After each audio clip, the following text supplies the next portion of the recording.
आदरणीय प्रधानमंत्री जी के आह्वान पर जनता कर्फ्यू प्रातः 7 बजे से सफलतापूर्वक पूरे प्रदेश के अंदर देखने को मिल रहा है। ये देश के कोरोना वायरस के खिलाफ एक सामूहिक लड़ाई है और हम सबको मिलकर के इस लड़ाई में आदरणीय प्रधानमंत्री जी के मार्गदर्शन में अपने देश की 130 करोड़ जनता की सुरक्षा, उनके स्वास्थ्य के लिए इस प्रकार के वायरस के खिलाफ एक सामूहिक लड़ाई को लड़ना पड़ेगा। कोरोना वायरस के खिलाफ जागरूकता बचाव का सबसे बड़ा माध्यम हो सकता है। बीमारी के उपचार से महत्वपूर्ण पहलू बचाव का है और बचाव के लिए ही ये सारे प्रयास किए जा रहे हैं, क्योंकि कोरोना वायरस एक संक्रामक बीमारी है, छूत की बीमारी है। एक दूसरे के साथ संपर्क से ये बढ़ सकती है। अगर कोई संक्रमित व्यक्ति है तो संक्रमित व्यक्ति के संपर्क में आने से यह बीमारी और लोगों में फैल सकती है। इसलिए आवश्यक है कि हम सोशल डिस्टेंस बना करके रखें, बार बार हाथ धोने और अन्य जो भी सुझाव डॉक्टरों के द्वारा दिए जा रहे हैं, चिकित्सकों और विशेषज्ञों के द्वारा दिए जा रहे हैं, उन सब का हम ध्यान रखें। यह अत्यंत महत्वपूर्ण है और इसी दृष्टि से आज इस जनता कर्फ्यू का आह्वान देश की 130 करोड़ जनता को कोरोना वायरस से सुरक्षित रखने के लिए आदरणीय प्रधानमंत्री जी ने किया है। मैं आह्वान करूंगा, जनता कर्फ्यू में हर नागरिक अपनी सहभागिता दर्ज करते हुए अपने राष्ट्रीय कर्तव्यों का निर्वहन करें। प्रदेश सरकार ने इसके लिए एहतियातन सभी कदम उठाए हैं। कोरोना वायरस के बचाव की दृष्टि से हम जितनी सावधानी बरत लें वो अत्यंत महत्वपूर्ण होगा।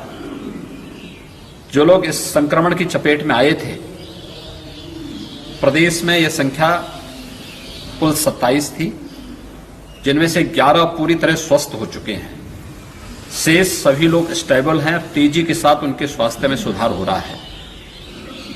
हमारा प्रयास होना चाहिए कि हम ये संख्या किसी भी स्थिति में न बढ़ने दें और इसके लिए हमें जनता कर्फ्यू जैसे कार्यक्रमों के लिए तैयार रहना होगा। एक तरफ मैं उन सभी पूरे प्रदेशवासियों का आह्वान करूंगा कि हम इस अभियान का हिस्सा बने। दूसरी तरफ जो हमारी टीम लगी है, चिकित्सकों की, पैरामेडिकल की, स्वास्थ्य क्षेत्र के विशेषज्ञों की,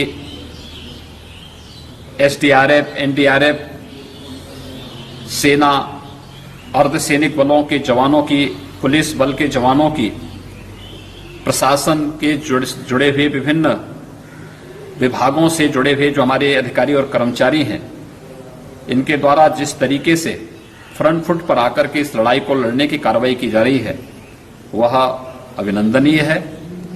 मैं साथ ही साथ जनता से अपील करूंगा कि वे इससे घबराएं ना, बल्कि इसके खिलाफ लड़ें।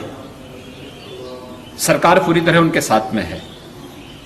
हमने पहले भी कहा है कि किसी भी आवश्यक वस्तु की कमी हम प्रदेश के अंदर नहीं होने देंगे। जिन्हें काम नहीं मिल पा रहा उन्हें भरण पोषण भत्ता की व्यवस्था और उनके लिए खाद्यान्न की व्यवस्था सरकार कराएगी। उपचार इसके लिए निःशुल्क जांच निःशुल्क उपलब्ध करा दिए गए हैं। हमारे पास पर्याप्त मात्रा में अभी 2000 से अधिक हमारे पास आइसोलेशन बेड हैं और हम लोगों ने आगामी 2 दिन के अंदर इस लक्ष्य को 10,000 से ऊपर पहुंचाने की कार्रवाई को आगे बढ़ा दिया है। कहीं कोई समस्या नहीं। इसलिए अपने यहां कोई भी चीज जमा न करें, भीड़ भाड़ न लगाएं। बाजार में अनावश्यक दुकानों में भीड़ लगा करके सामानों को अपने यहां जमा न करें। और दूसरा, मैं दवा व्यवसायियों से और व्यापारी बंधुओं से भी अपील करूंगा, एक जमाखोरी को कतई बढ़ावा न देने दें।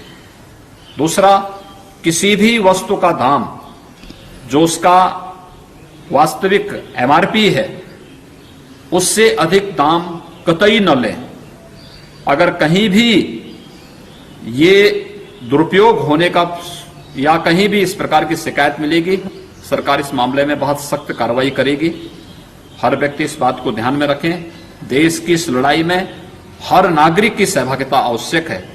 और आज जिस तरीके से प्रत्येक नागरिक के द्वारा इस जनता कर्फ्यू में अपनी सहभागिता सुनिश्चित की जा रही है, वह स्वागत योग्य है। निश्चित ही हम इस प्रकार के अभियान के में सहभागी बनकर के कोरोना वायरस को परास्त करने में सफल होंगे।